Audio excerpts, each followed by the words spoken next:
برہان Islamic وظائف کے ناظرین، السلام علیکم ورحمۃ اللہ وبرکاتہ۔ بسم اللہ الرحمن الرحیم۔ ایک لمبے قد کا آدمی مسجد نبوی میں داخل ہوا۔ اس وقت حضور صلی اللہ علیہ وسلم مسجد میں تشریف فرما تھے۔ حضرت عمر فاروق، حضرت طلحہ بن عبید اللہ، حضرت انس بن مالک اور کئی دوسرے جلیل القدر صحابہ کرام آپ کے پاس موجود تھے۔ اس کا رنگ گورا تھا، بال سیاہ تھے۔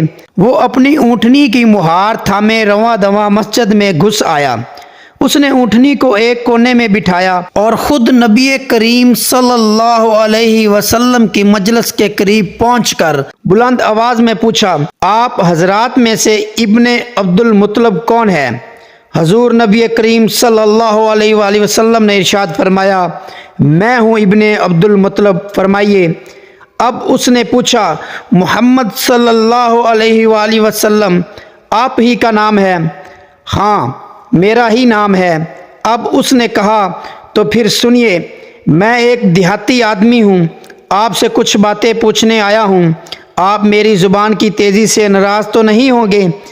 حضور نبی کریم صلی اللہ علیہ وآلہ وسلم مسکرائے اور فرمایا، نہیں، تمہیں جو پوچھنا ہو بے تکلفی سے پوچھو، میں ہرگز ناراض نہیں ہوگا۔ اب اس نے کہا، اے محمد صلی اللہ علیہ وآلہ وسلم، آپ کا قاصد ہمارے قبیلے میں آیا تھا۔ اس نے ہمیں بتایا کہ اللہ تعالیٰ نے آپ کو اپنا رسول مبعوث فرمایا ہے۔ حضور صلی اللہ علیہ وآلہ وسلم نے ارشاد فرمایا، ہاں، اس نے سچ کہا۔ آسمان کس نے بنایا؟ اس نے پوچھا۔ جواب میں آپ صلی اللہ علیہ وآلہ وسلم نے ارشاد فرمایا، اللہ نے۔ زمین کس نے بنائی؟ اس نے دوسرا سوال کیا۔ جواب میں رسول اللہ صلی اللہ علیہ وآلہ وسلم نے ارشاد فرمایا، اللہ نے۔ پہاڑوں کو کس نے قائم کیا اور ان میں انواع و اقسام کی چیزیں کس نے بنائیں؟ اس نے پوچھا۔ نبی کریم صلی اللہ علیہ وآلہ وسلم نے ارشاد فرمایا، اللہ نے۔ اب اس نے کہا، اسی اللہ کی قسم جس نے آسمانوں اور زمین بنائے، ان پہاڑوں کو قائم کیا، کیا واقعی اللہ نے آپ کو اپنا پیغمبر بنا کر بھیجا ہے؟ حضور نبی کریم صلی اللہ علیہ وآلہ وسلم نے ارشاد فرمایا، ہاں۔ یہ سن کر اس نے کہا، آپ کے قاصد نے ہمیں یہ بھی بتایا ہے کہ رات دن میں ہمارے لیے 5 نمازیں پڑھنا فرض ہے۔ آپ نے ارشاد فرمایا، اس نے سچ کہا۔ کیا واقعی اللہ تعالیٰ نے آپ کو ان نمازوں کا حکم دیا ہے؟ اس نے پھر پوچھا۔ جواب میں آپ صلی اللہ علیہ وآلہ وسلم نے فرمایا، ہاں۔ آپ کے قاصد نے ہمیں یہ بھی کہا کہ سال میں ایک بار اپنے مال کی زکوٰۃ دینی چاہیے۔ رسول اللہ صلی اللہ علیہ وآلہ وسلم نے ارشاد فرمایا، اس نے یہ بھی سچ کہا۔ اور کیا اس کا بھی آپ کو اللہ نے حکم دیا ہے؟ آپ صلی اللہ علیہ وآلہ وسلم نے فرمایا، ہاں۔ وہ پھر بولا، آپ کے قاصد نے ہمیں ہر سال رمضان کا پورا مہینہ روزے رکھنے کا حکم دیا ہے، کیا آپ نے ان سے کہلوایا ہے؟ اور کیا اللہ نے آپ کو اس کا حکم دیا ہے؟ جواب میں آپ نے فرمایا، یہی بات ہے۔ اب اس نے درخواست کی کہ مجھے کلمہ پڑھایا جائے۔ اس نے کلمہ شہادت پڑھا، پھر بولا، یا رسول اللہ صلی اللہ علیہ وآلہ وسلم، میری قوم نے مجھے اپنا قاصد بنا کر آپ کی خدمت میں بھیجا ہے۔ میرا نام زمام بن ثعلبہ ہے، میں بنو سعید بن بکر کا بھائی ہوں۔ اس ذات کی قسم جس نے آپ کو نبی بنا کر بھیجا ہے، جن باتوں کا آپ نے حکم دیا، میں ان میں نہ کمی کروں گا نہ اضافہ۔ یہ کہہ کر انہوں نے نہایت ہی ادب سے سلام کیا اور چل دیے۔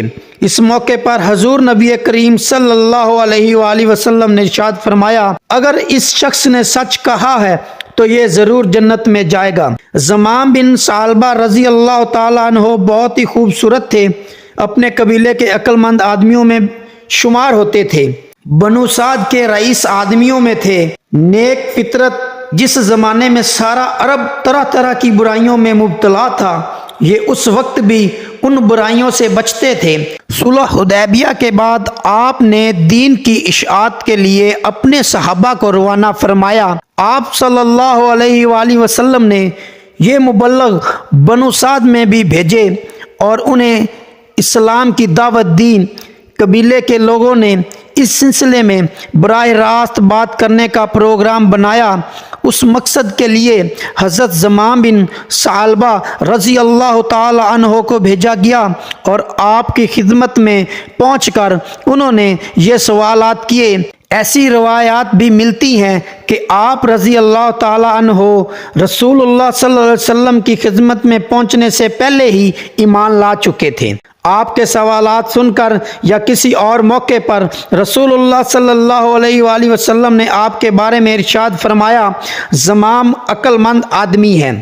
آپ غور فرمائیں، جس شخص کے بارے میں نبی کریم صلی اللہ علیہ وآلہ وسلم فرما دیں کہ عقل مند آدمی ہے، ان کی دانائی میں کون شک کر سکتا ہے؟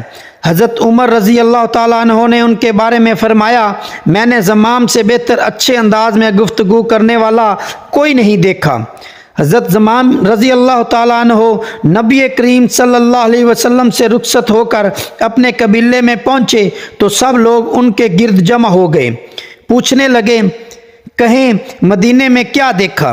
رسول اللہ صلی اللہ علیہ وسلم سے کیا بات چیت ہوئی؟ فوری طور پر ان کے منہ سے یہ الفاظ نکلے، لات و عزم ذلیل و خوار ہوں۔ ان کا برا ہو۔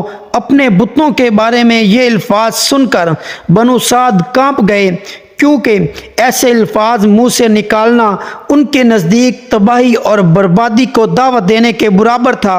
وہ چلا اٹھے، زمام اپنی زبان کو روکو، لات و عزا کی توہین کہیں تمہیں جزام برس یا دماغی خلل میں نہ مبتلا کر دیں۔ فوراً توبہ کرو ورنہ تمہارے ساتھ ساتھ ہم بھی تباہ ہوں گے۔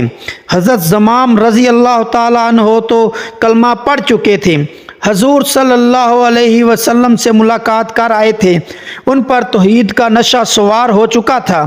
فوراً بولے، اے میری قوم، کان کھول کر سن لو، لات و عزا صرف پتھر ہیں، نہ کسی کو نفع پہنچا سکتے ہیں نہ کسی کو نقصان۔ افسوس ہے تم پر ان پتھروں کو معبود بنا لیا۔ عبادت کے لائق صرف اللہ کی ذات ہے۔ اس نے محمد صلی اللہ علیہ وآلہ وسلم کو اپنا سچا رسول بنا کر بھیجا، ان پر اپنی کتاب نازل کی۔ وہ کتاب ہدایت اور بھلائی کا سرچشمہ ہے۔ اس کتاب پر عمل کر کے تم ظلمت اور گمراہی کی اس دلدل سے نکل آؤ گے جس میں تم گلے گلے تک دھنسے ہوئے ہو۔ میں نے سچائی جان لی، میں شہادت دیتا ہوں کہ اللہ کے سوا کوئی معبود نہیں اور محمد صلی اللہ علیہ وسلم اس کے بندے اور رسول ہیں۔ میرا کہنا ہے، مانو، فوراً اللہ اور اس کے رسول پر ایمان لے آؤ، اس میں تمہاری بھلائی ہے، ورنہ تباہ اور برباد ہو جاؤ گے۔ میں نے اللہ کے رسول سے وہ تمام باتیں پوچھ لی ہیں جن پر تمہیں عمل کرنا ہے، اور وہ باتیں بھی معلوم کر لی ہیں جن سے تمہیں بچنا ہے۔ حضرت زمام رضی اللہ تعالیٰ عنہ کی تقریر ایسی پر اثر تھی کہ ان کے دل نرم ہو گئے۔ شرک کے خلاف ان کے دلوں میں نفرت پیدا ہو گئی۔ شام ہوتے ہوتے ان میں سے ایک بھی ایسا نہ بچا جو ایمان نہ لایا ہو۔ تاریخ کی کتب میں حضرت زمام بن ثعلبہ رضی اللہ تعالیٰ عنہ کے حالات اس سے زیادہ نہیں ملتے۔